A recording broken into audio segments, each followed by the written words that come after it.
Parku arkeologjik i Apollonisë, një nga thesaret më të mëdha historike dhe kulturore të vendit, po kthehet në një nga destinacionet më të frekuentuara të turizmit kulturor.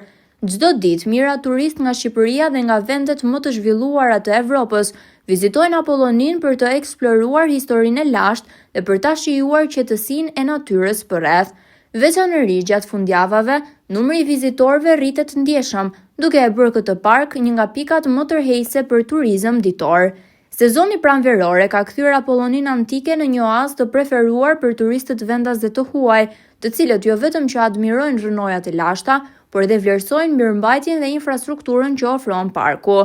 E ndodhur vetëm 2 kilometër larg qytetit të Fierit, Apollonia është e pasur me resurse natyrore dhe vlera arkeologjike unike. Të impresionuar nga monumentet antike, vizitorët shprehen se e kishin njohur Apollonin më parë përmes historisë, por përvoja reale i ka tejkaluar pritshmëritë.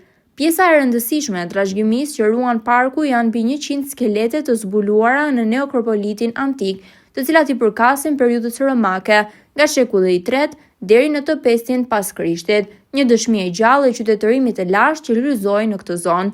Me një kombinim unik të historisë dhe natyrës, Apollonia vazhdon të tërheqë turistë nga Ballkani, por edhe nga vende si Gjermania, Italia, Spanja dhe Franca, duke e pozicionuar veten gjithnjë e më shumë si një pikë kyçe në hartën turistike të Shqipërisë.